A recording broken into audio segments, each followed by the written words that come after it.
Që nga parahistoria e deri më sot, në këto hapësira kanë jetuar njerëz dhe popull të shumt, të cilët kanë ngritur kulturën dhe traditën e tyre. Kosova, si vend i cili ka ofruar kushtet e mira për jetesë, ka qenë joshse për shumë civilizime, të cilat janë ngritur dhe shuar pikërisht këtu. Ky është rrëfimi për Kosovën dhe njerëzit e saj.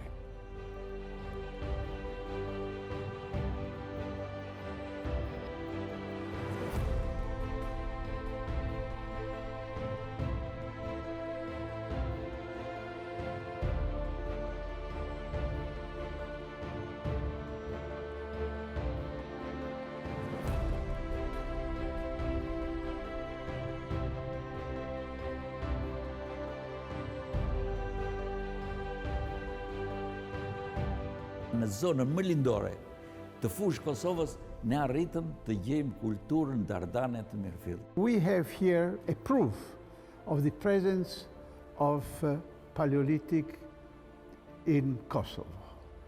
Pra, edhe se ka kalu afër 1000 vjet e ma tepër, nuk o haru vendi i stërgjyshve. Mund të konstatojmë që ka një kontinuitet që këto troje kanë qenë të banuar nga popullsia iliro-arbërore gjithësisht shqiptare.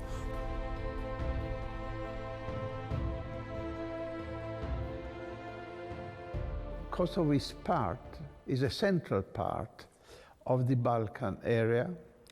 There is much to be discovered here because archaeological research is just starting.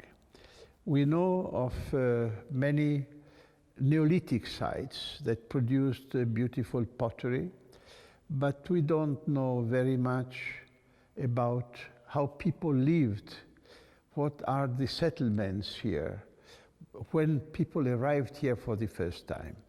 But we know from Bulgaria that anthropoid beings, what we call pithecanthropians, pre-Homo sapiens, already were present in the Balkans 1.5 million years ago. Jemi këtu në fshatin Ujmer, i cili me këtë emërtim njihet që nga mesjeta. Këtu, në këtë vendbanim, ka dhe disa kisha të hershme të mesjetës, por me gjas këtu ka pasur dhe është zhvilluar edhe jeta brenda këtij lokaliteti. Por padyshim masterpiece i këtij vendi është gjithsesi emërtimi Ujë, që llogaritet të jetë termi i pari përbashkët i Homo sapiensit. There are traces of human people coming here, living here, and hunting at first, and then developing food production. This piece of antler, which has been perforated by men, and this is heavily fossilized. That means that this piece is more than 12,000 years old. Because this kind of fossilization cannot be Holocene, it must be Pleistocene. So we have here a proof of the presence of Paleolithic in Kosovo.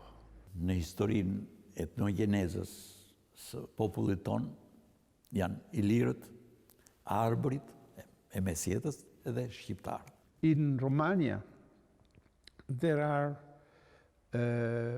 Paleolithic cave paintings. And this means that something like that can be found all over the area. In the Upper Paleolithic, there was a very developed culture here. We have a wonderful documentation of even early way of thinking, early traces of graphics at Batokiro in Bulgaria and in other places. And the fact that so far nothing of that sort has been found in Kosovo, it doesn't mean that it doesn't exist here. It means also that not enough research has been done. These people lived off hunting. They were moving around, living sometimes in caves and rock shelters. Sometimes they were making just huts near rivers. Usually they like to be near water. And so life developed in the Balkans from very early times. Mësueshë gjysmë shekulli kanë bërë kërkime intensive në territorin e Shqipërisë, janë bërë kërkime në territorin e Dardanisë, Kosovës, por edhe kërkimet janë bërë në trevën e ish Jugosllavisë, domethënë kam parasysh Bosnjën e Hercegovinën, Malinezi, të gjitha këto e plotësuan këtë këndvështrim, këtë indicje të burimeve të historike, por dhe atë pjesë të rëndësishme të Ballkanit perëndimor.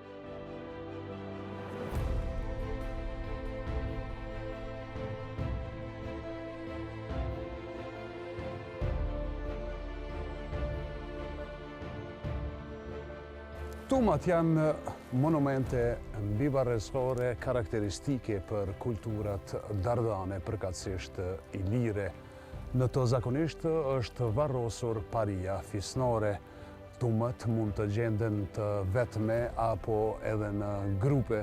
Për herë të parë shfaqen në epokën e bronzit të hershëm, ndërka që shtrirja më e madhe e tumave gjendet në epokën e hekurit, të cilës i takon edhe ky nekropol tumular në fshatin Llashtic në afërsi të Gjilanit.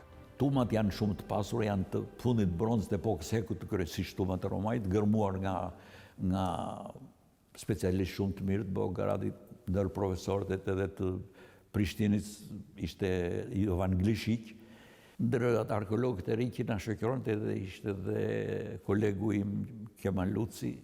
Kena punu afer një muaj gjys, vitin e parë, 1980, dhe u zbulu tuma e parë, se ja ka dhonë do rezultate shumë të mira dhe të këndshme për ne. Jena të kënaqur jo vetëm për shkak materialit, cili o gjetë në tuma, por edhe për shkak një paraqitje historiografisë të Dardanisë të lashtë, Kosovës së sotme, për shtetin tonë. Sipas studimeve të autorëve, rrafshit Dukajinit, sepse tumat e Romajt i takojnë rrafshit Dukajinit, siç e dini, dahen dy pjesë, rrafshi Kosovës, fush Kosova dhe rrafshi Dukajinit, thanë janë kulturë i lirë e mirëfillt. Është kulturë i lirë. Natyrisht, ata nuk kishin si ta mohonin, por bën të kundërtën, pohuan që Romaja është i lirë, do me thënë rrafshi Dukajinit, dhe përjashtuan fush Kosovën. Tu ishte tamam tendenca vunë kufit e qafedulës, si që dinë, që ndajnë dy etni. Pas hullumtimeve në tumën e madhe të Romajës, afër Prizrenit, 73-4, du një teori se edhe në parahistori Kosova ka qenë endame, edhe quajnë qatë kulturë varianta Drillon, ose varianta e Drinit, ku ndohet rrafshi Dukajinit prej rrafshit Kosovës. Se materiali më tipik i kësaj periudhe, cili o gjetë deri të viteve 70, është në Shirok, Dibishak, Romaj dhe në rrethin e Kuksit. Por pas hullumtimeve të Llashticës, kjo teori bjen në ujë, se nuk vjen kjo teori, se Llashtica, varesa tumulare të Llashticës, kjo nekropol i madh, na tregon se e kena një kulturë përbashkët në tërë teritorin e Dardanisë, ose Kosovës sotshme. Se materiali është identik. Shpesh herë historia e Kosovës është paraqitur në mënyrë jo reale nga historian, institute dhe politika. Kosova ka pasur edhe periudha të gjata të stabilitetit dhe prosperitetit, raporte të mira me të tjerët. Ajo ka dhënë shumë dhe ka marrë natyrisht shumë nga të tjerët. Në vitin 1980, në bashkëpunim me Universitetin e Prishtinës, Instituti jonë arkeologjisë të krijoi një ekspedit, një projekt të përbashkët kërkimesh në Kosovë. Me një kusht që të drejtën e botimit ta kishin vetëm pala kosovarë. Edhe ne si autor të punonim, por jo të kishim drejtën e interpretimit, domethënë autor. Këtu ishte çështja. Por ne e pranuam me kënaqësi. Stafi ishte në drejtimin e profesorit Selim Islamit, ishte profesor Skënder Armali, isha dhe unë, dhe arkeolog Aristotel Koka. Duhet ta kujtoj vërtet si ngjarje të rëndësishme momentin e vendosjes së gërmimeve edhe rezultatin. Unë nisëm grupi, Johan Glishiki ishte nga muzeu, enti i Prishtinës, enti krajinor, edhe përfaqësues nga ministria, një grup i madh, ne kërkuam që të bëhen gërmime në fushë Kosovë, sepse tham, rafshi duka gjeni dihet, atëherë të kërkojmë. Jovan Glishiki, e kini kotë është nuk ka zgjë, dhe insistoi shumë që ne të mos bënim gërmime në fushë Kosovë. Dhe kështu, loja me tension të lartë zhvillohej në terrenet mbi rrënojat arkeologjike të së kaluarës, mbi nekropolet e Llashticës, nga grupe të përbashkëta nga Kosova, Shqipëria dhe Serbia në bazë të një marrëveshje të bashkëpunimit kulturor në mes Shqipërisë dhe Kosovës, ndërsa që hipotezën e fundit do ta tërheq historiani Zef Mirdita. Tham do shkojmë në zonën e Gilanit, pra shkruam në atë fshatin në Llashticë për t'i parë tumat. Tumat janë kodërvarre, kështu me dhe 3-4 metër lartësi, 20-30 metra diametër paka shumë. Ishin 6 copë, nga ato të ruajtura, nuk ishin dëmtuar. I pam, i thash profesorit, ne kemi një proverbi, thash. Nën e trimit, ja qa, ja qesh. Ne do provojmë fatin ton të gërmojmë. Arkeologu do ta provoj dhe të shohim. Dhe me këtë llaf, si thuaç, territori i endit të Prishtinës, që do nënshkruan të lejen, e vendosi, ishte një akt goxha i guximshëm dhe lejoi të gërmohesh. Dhe gërmuam në Llashticë. Një ditë, 2, po thom 3, 4, gjithë një tension ishte, duhet ta përshkruaj këtë. Ditën e 10, ne na dolli një varr, një skelet paka shumë, edhe një enë. E hapëm aten, e pam, dhe u kënaqëm pa mas. Ajo ishte një enë që thomi ne me 2 vejë. Është njësoj si të gjitha enët që kemi gjetur ne në zonën e Kukësit, në zonën e Matit. Dhe ne quajmë kulturë e Matit këtu, sepse në Mat është zbuluar, por herët parë shumë marrën emrin kulturat, siç është në Glasinacin në Bosnjë me radhë. U kënaqëm që gjetëm një objekt të mirë fill siç ishte në Romaj, domethënë që ishte gjetur në Romaj nga vetë Glishiki. E mbuluam, se ishte mas gërmimit që të mos dëmtohesh, do vinim nesër ta shikonim. Erdhi dhe profesor Zefi, erdhi dhe Glishiki, e ftuam sa i vit dhe her pas here. E hapëm atë, i tha, qa kulturë është kjo, i tha Glishikit, është kulturë matë, tha Glishikit, sepse ishte objekti. Zefi ju e përgjigj matë, qa ndonë, matë në shah, dhe këshu këthyej, sepse a i pranoj që kjo vaso ishte si në Romaj, si në Kukës, si në matë, dhe ishte kulturë mati, dhe do konsidoj fjalla matë me matë në shah. Dhe vetë Glishiki e pranoj që ai e kulturë mati. Pra në zonën më lindore të fushë Kosovës, ne arritëm të gjejmë kulturën dardane të mirëfill. Dhe kjo ishte një kënaqësi e jashtëzakonshme për atë arritje që provuam me fakte arkeologjike që edhe fushë Kosova ishte i lire. Por atëherë në bazë një bashkëkomunimit mes Kosovës dhe Shqipërisë, u bo një ekip e përbashkt, cila filloi me punimet në tume numër 1.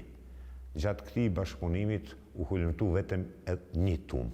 Ky bashkëpunim u ndërprej të 81-ën për shkak e dini arsyeve politike, situatës politike në atë në Kosovë, por hulumtimet vazhduan edhe 3 vjet me radhë, 81-ën, 82-ën edhe para 5 vjetëve prapë. Ashtu se për këtyn me 9 tumave të evidentume, jonë hulumtu deri me tani 6 tuma.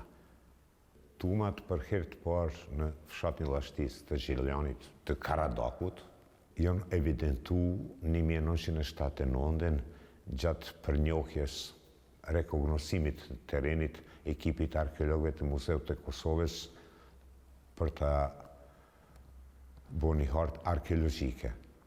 Kërkimet pak më të vonuara në trevën e Dardanis, Kosovës. Kosova si pjesë qendrore e Ballkanit, Dardania e dikurshme, do të bëhet një arenë luftës virtuale në mes serbëve dhe shqiptarëve për interpretimin e faktografisë historiografike, e cila deri më atëherë favorizonte interpretimin e politikave kulturore serbe për arsyetimin e aneksimit të Kosovës.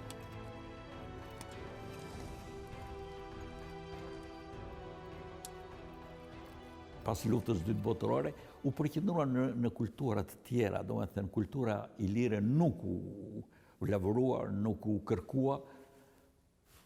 Është e qartë u ishin synimet e politikës jugoslave, por nuk metën do të jashtë vëmendjes monumente të rëndësishme. Për shembull, Ulpiana natyrisht ishte qendër e kërkimeve, sepse ishte qytetërim që nuk lidhesh me problemet etnike dhe me problemet përkatësisë, ishte si arkeologjia s'është jashtë politikës, sepse është pjesë e historisë dhe çdo pushtues ose çdo drejtues e përdor herë ashtu dhe herë ashtu sipas rastit vet. A beginning of a sort of political entities of different tribes speaking the same language, making the same kind of pottery that were gathering together, sharing the destiny of the site, and in case of invasions and so on, they were putting their strengths together to defend their territory.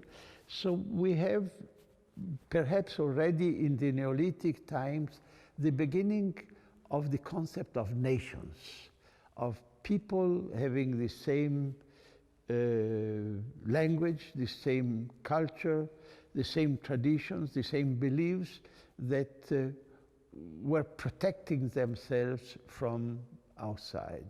A cooking pot from the Iron Age, they used to cook meat and vegetables together, you see. What did not happen in the Neolithic times, they had a different kind of food, and they adapted all the time the shape of the pottery to the kind of use they were making with the pottery, you see. In this period, the early Neolithic times, these were just for liquids, for drinking, you see. And here it is for more substantial food, because in this period they were doing meat on the fire and vegetables on the fires, and sometimes also cooked, but the bowls were just to do some drinking. And we think that in already Neolithic times, they were doing some alcohol, some sort of beer, and there are big objects like that that were used to fermentation of, to produce some sort of alcohol out of fruits or spontaneous fruits or other things they had. So by looking at the shape of the pottery, we learn very much about the way of life of the people. In this period, besides the very rich findings of statuettes, beautiful figures of ancestral mythological beings and just other identities to be worshipped. This is Vincha, yes. And you see, there are some interesting things here. You see that it is the dress, a kind of dress that emphasized the sides. And of course, this is a chair and the legs were coming here. And the face is usually disproportionate, is bigger in proportion of the body. Yes. And all these signs here are symbols. They are messages saying beauty, respect, honor, all sorts of symbols are, yes. And some of these Vincha figurines have a very complex group of symbols on the body. You see, this is what gives magic to the object because of the holy words that they have written on it. There are other expressions of culture, like the megalithic culture, that are very present here because these standing stones and dolmens and so on are visible on the ground. But also they have not been studied enough, and we should know more about this kind of culture, which is typical of this area, and which probably was the beginning of a special identity of this area, of creating some of the traditions that are still surviving today and that make this area a sort of ethnic entity. Yes, of course, it is thousands of years before the present religions existed. It was thousands of years before the present boundaries existed, but already 5,000 or 6,000 years ago, there was a beginning of a formation of ethnic groups all over the Balkans, not just in Kosovo, which are at the roots of the present identities. Afër lokalitetit antik të madh Ulpianis, është hulumtu një tumë në përmasa shumë të mëdha, afër 3 metra e lartë, 33 metra me diametër e madhe, edhe kur u fillu mu punu aty, o mendu se është tumë para historike. Por s'muj me thonë për fat keq që s'ka dalë para historike, ndashta edhe për fat mirë, se o bo një përjashtim, ku o qetë vetëm një borë, i ndërtum në thellësi, pra në 3 metra e 20 thellësi, i ndërtum me material pylle stromake. Nekropoli shumë i madh tumular i fshatit Vulljak, ku së bashku me tumat e Vulljakës dhe tumat e Përqeves paraqesin një ndër nekropolet më të madh, ndoshta kisha me thonë në Ballkan. Aktualisht numërohen mbi 200 tuma në atë zonë në afërsitë të qytetit të Klinës. The burial under tumuli started in the Neolithic with the Kurgan culture that went on into the Bronze Age, but the habits of having tumuli to cover tombs went on until the first millennium BC. And sometimes we find it again in the Middle Ages. So it is one of these traditions that have 6,000 years of age, and some of the even present day burial grounds, cemeteries, have little tumuli on the graves. So it is something that started quite early, but it's a tradition that persisted for a long time. Në mesjetën e hershme, tumat parahistorike prap shfrytëzohen për varimin e popullatës autoktone, vendase. Pra, edhe se ka kalu afer 1000 vjet e ma tepër, nuk o haru vendi i stërgjyshve dhe ato ripërdoren prap për varim në mesjetën e hershme. There are some ethnic problems that have been discussed by scholars in the last 100 years, where all these people were coming from.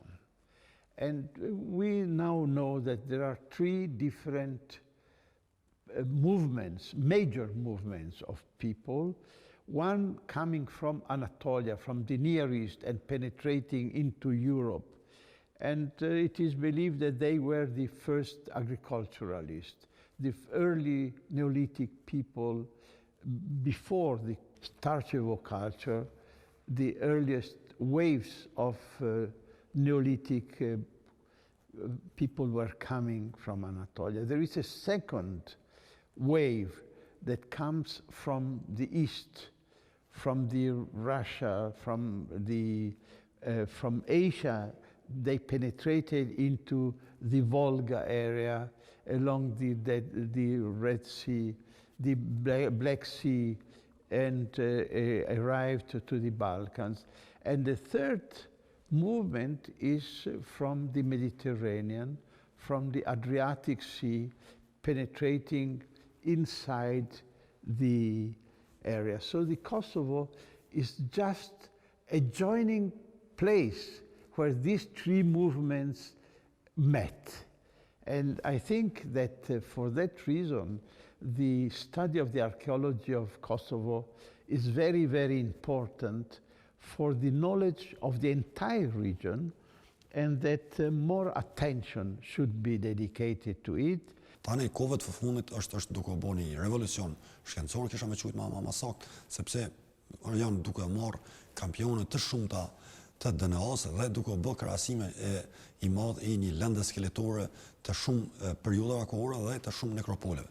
Dhe mbi bazën e informacionit që fitojmë nga kjo metodë shkencore, ne mund të konstatojmë se riciklimi i gjenetik vazhdon edhe me vonë dhe ato dhona që janë të njëjta si të skeletet të periudhës e lirë, si të skeletet e periudhës romake, si të skeletet e periudhës mesetare, mund të konstatojmë që ka një kontinuitet që këto troje kanë qenë të banuar nga popullsia iliro-arberore gjithësisht shqiptare. Bring to life monuments like this kurgan, big graves, like other things that can be excavated, exploration, exploring every cave, seeing what is found in these caves. And this can keep young people busy. This can be a very useful employment for young people. And this can be also a tremendous resource for developing tourism in the future. So it would be very wise to invest on archaeological research in this area. Burimet e shkruara janë shumë të kufizuara, burimet janë fragmentare.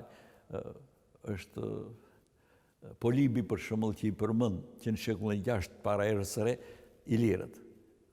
Edhe kjo nuk është pa vlerë, ose më mirë të thomi është indicje e parë e shkruar, që ilirët janë në shekullin 6 paras. Atëhere, kur flitet se këta kanë hyrë në histori,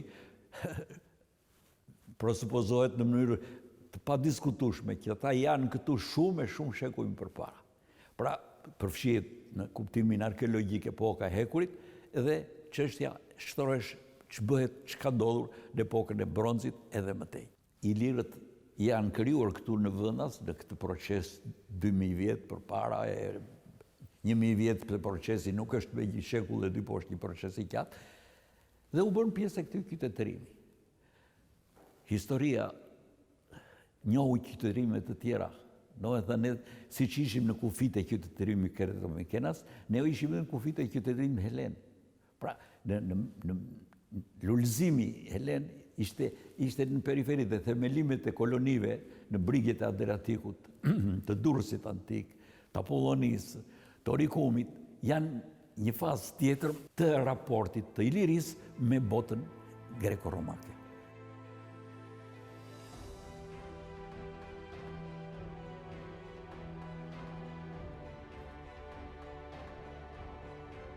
Si që po e shihni, këtu është amfiteatri romak i shekullit të 4 të erës, i cili mund të na rrëfej vetëm një epizod të historisë dhe asaj që ka ndodhur përgjatë shekujve, përplasjeve, pushtimeve dhe civilizimeve. Sot këtu sërish janë kthyer banorët e parë, të cilët ishin të shtrënguar që të jetonin në male të thella për të mbrojtur identitetin dhe qenjen e tyre.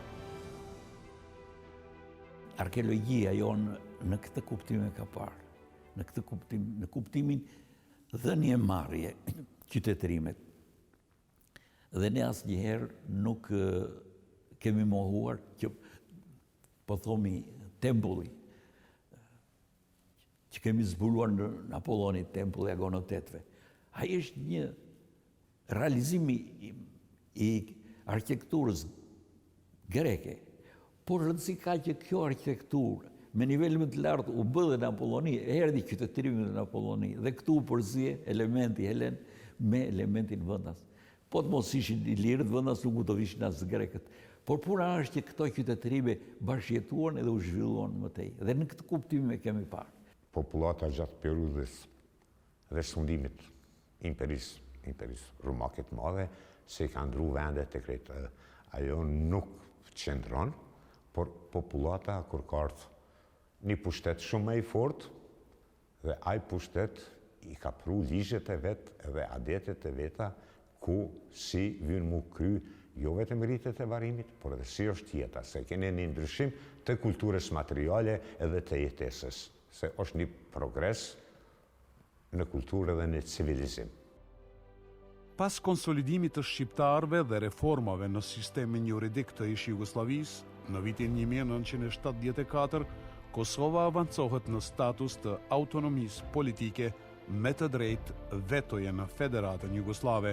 Me këtë status të avancuar, shqiptarët do të duhej të kompenzonin humbjet, prapambetjet në shumë aspektet tjera shoqërore që ishin shkaktuar si rezultat i represionit ndaj tyre.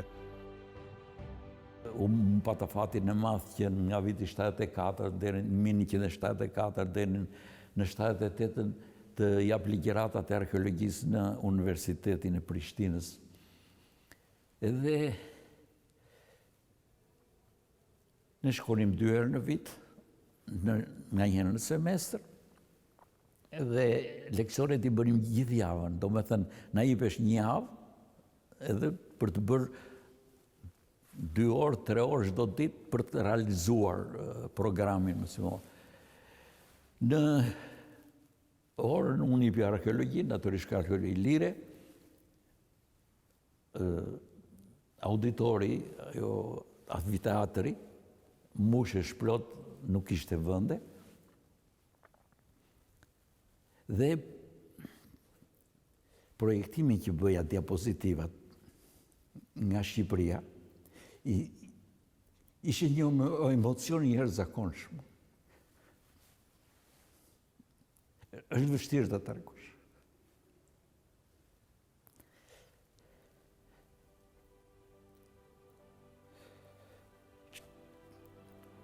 Malli i studentëve për të parë kulturën e lirë e Shqipërinë ishte pas zëvendësueshëm.